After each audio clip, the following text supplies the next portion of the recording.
Sword of Coming Episode 14. In the previous episode, Chen Ping'an carefully tended to his medicine, demonstrating a calm precision that contrasted sharply with the restless and fierce Ning Yao, who had traveled far and faced countless hardships. As they talked, their personalities clashed in a mixture of tension and humor, revealing Ning Yao's pride, ambition, and her complex sense of honor, while Chen Ping'an remained humble and steadfast. Amid playful misunderstandings about feelings and loyalty, they discussed potential threats and the delicate task of forging alliances, including the possibility of Master Ruan taking on a disciple. At the end of the previous episode, Chen Ping'an entrusted Ning Yao with 2 bags of copper coins for her efforts, despite warnings from Liu Xianyang, solidifying a pact that blends trust, strategy, and a hint of chaos. What will happen next? Stay tuned. And the story continues. Not long after Liu Xianyang arrived, another rare guest arrived in the alley. This was Zhao Yao, an elegant student dressed in azure. Some aspects of his demeanor reminded one of Qi Jingchun, calm and composed, with a quiet confidence that seemed to set him apart from most young men of his age. Zhao Yao was the eldest grandson of one of the 4 major clans in the town, and unlike many profligate youths such as Liu Zhengchun and his companions, he carried himself with grace and a genuine reputation for kindness. He had been helpful to the elderly and the less fortunate for as long as anyone could remember, and it was widely acknowledged that he did not do these deeds for personal gain.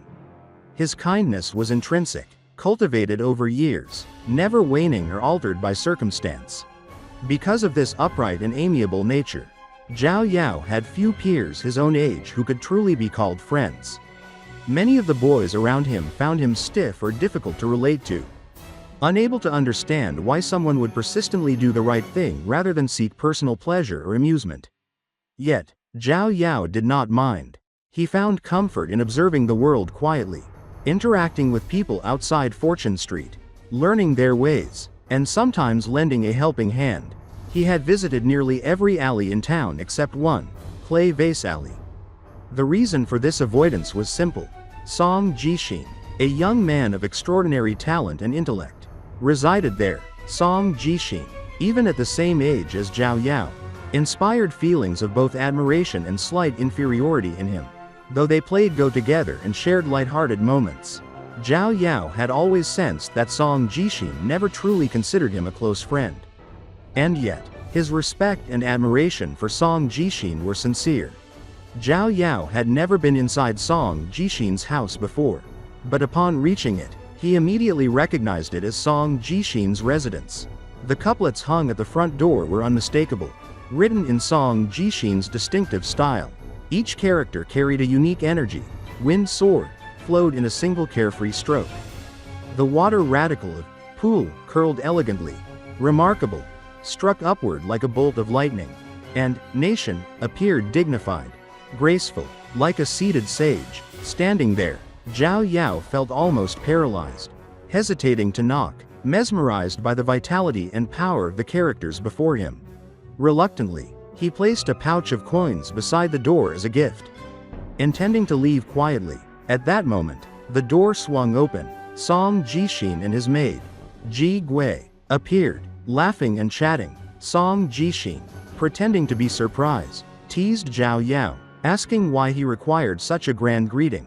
Zhao Yao awkwardly attempted to retrieve the coins and explain himself, but Song Jixin intercepted the pouch with a chuckle, claiming he could not reciprocate due to his modest upbringing. Zhao Yao insisted it was merely a farewell gift, not requiring any return. Ji Gui received the coins graciously, offering blessings to Zhao Yao with sparkling eyes. While Zhao Yao bowed in acknowledgement, his face flushed with a mix of embarrassment and humility. Song Jixin, in his usual playful manner, prodded Zhao Yao to loosen up and enjoy a few drinks. Despite Zhao Yao's hesitant nature, he allowed himself to be drawn along, as Ji Gui locked the door and shooed a 4-legged snake back into the courtyard. She cast secret glances at Liu Xianyang nearby, who noticed her attention and smiled, though she quickly looked away. The 3 proceeded to a small, refined restaurant in town. Though not particularly large, it carried an air of prestige. The manager, known for his stinginess, insisted it was an honor to host such distinguished guests and refused payment.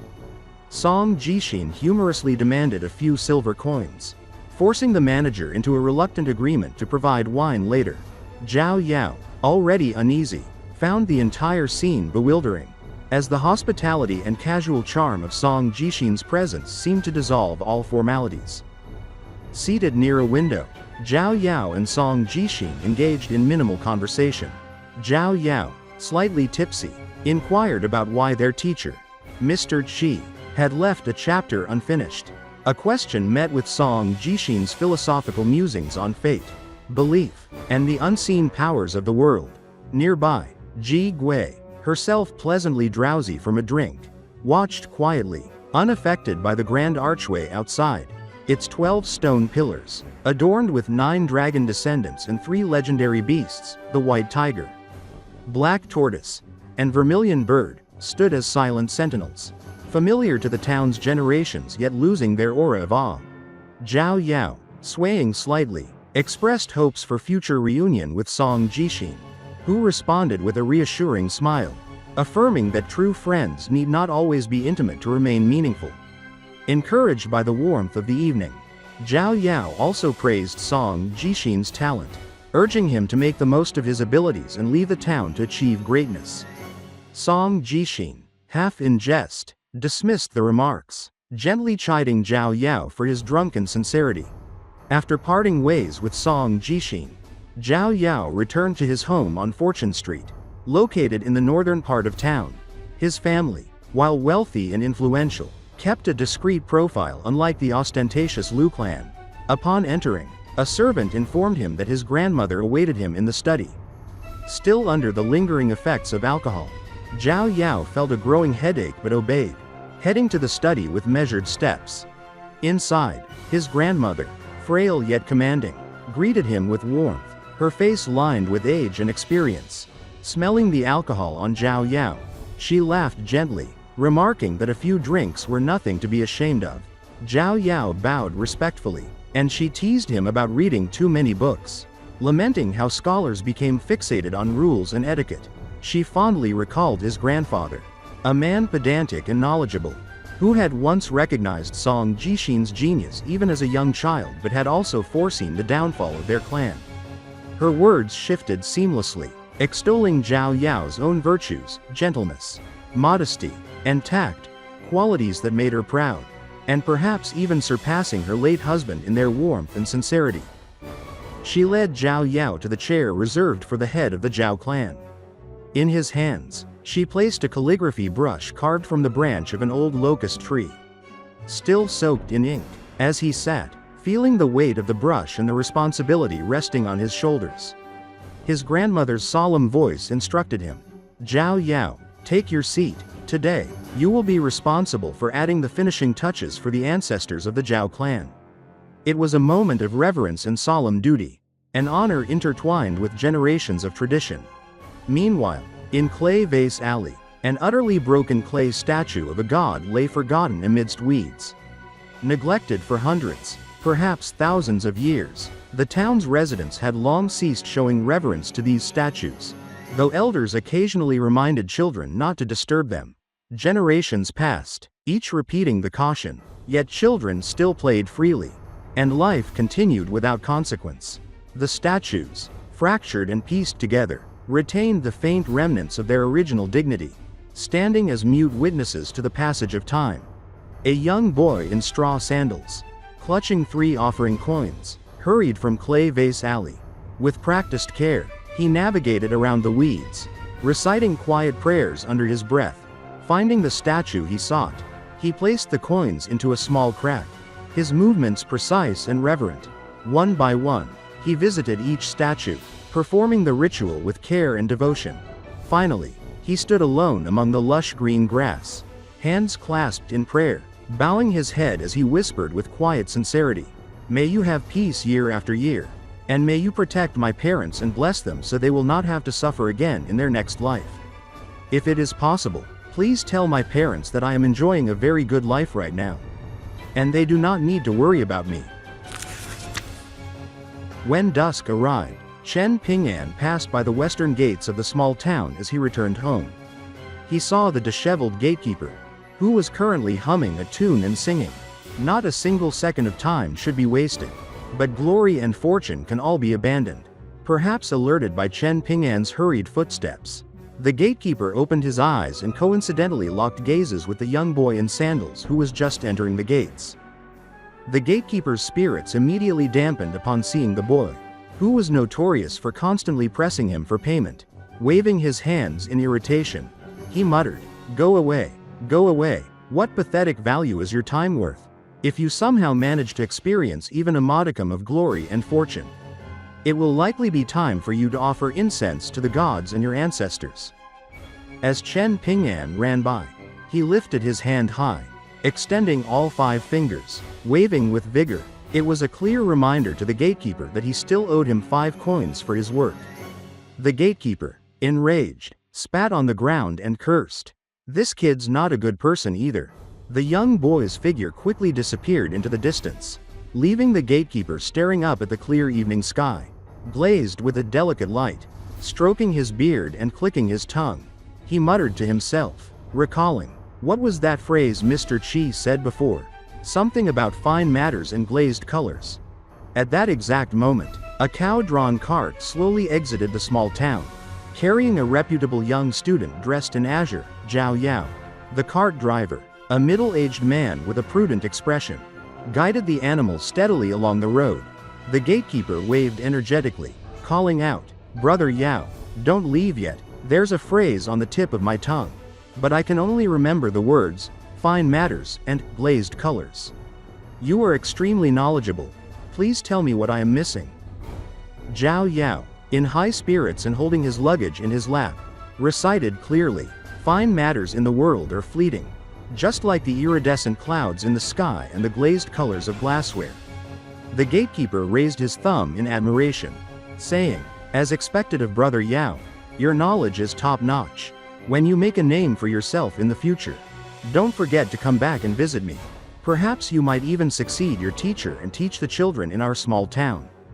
"That would be wonderful."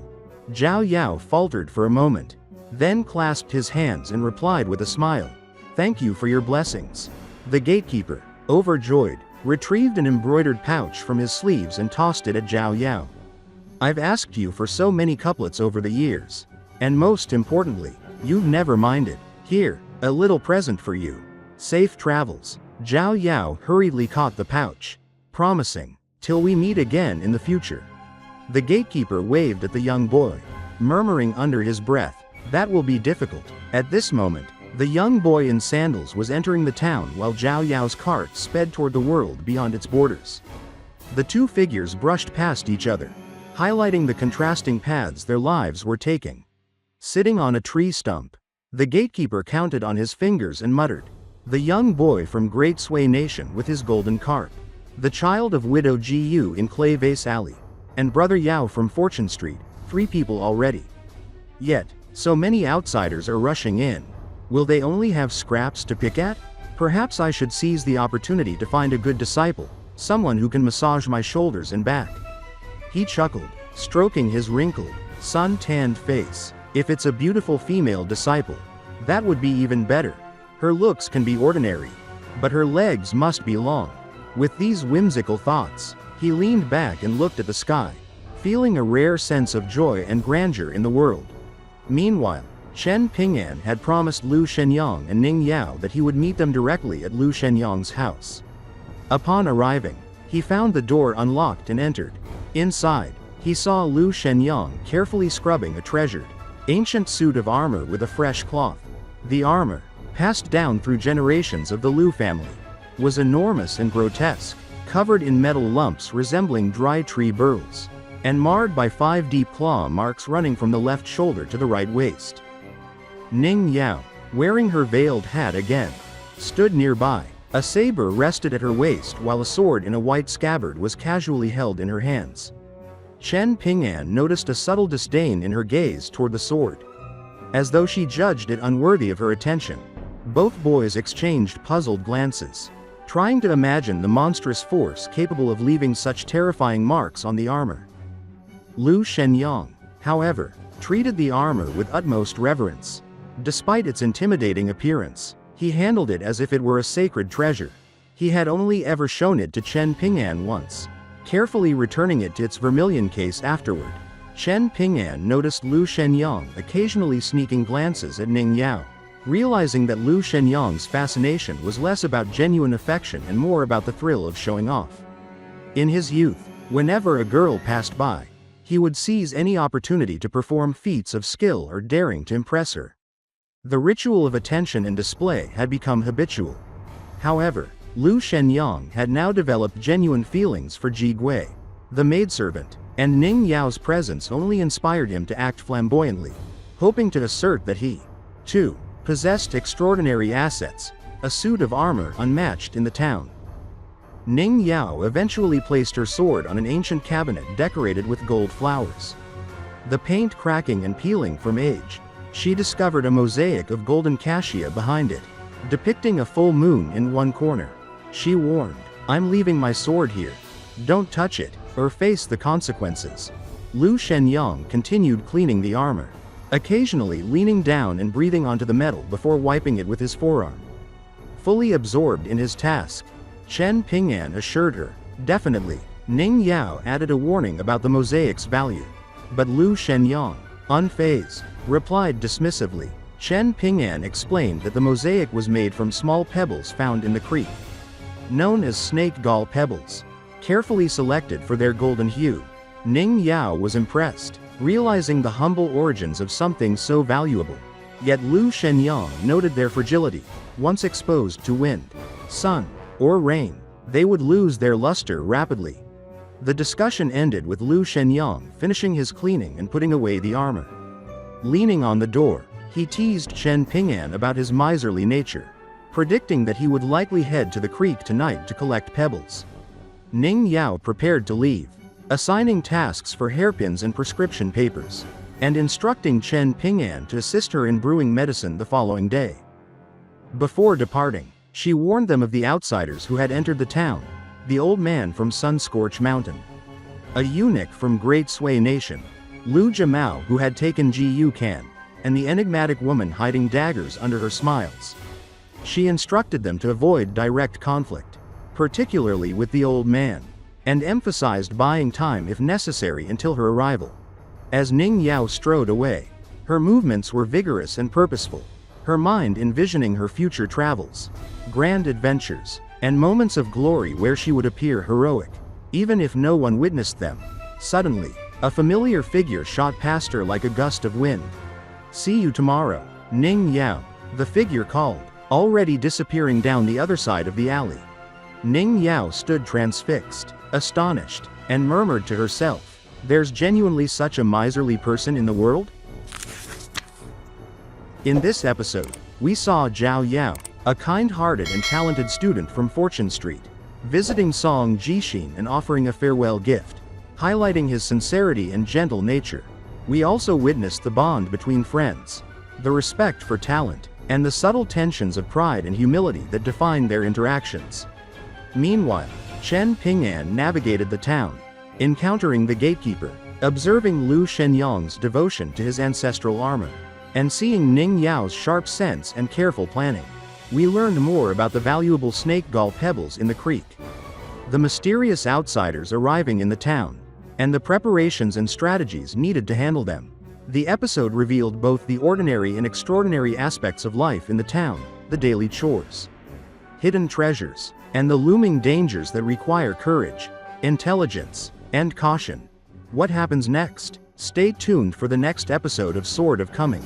If you enjoyed this episode or found it interesting, don't forget to like the video and subscribe to the channel to get the latest updates on the journey of Chen Ping'an. Thank you for watching, and we'll see you in the next videos.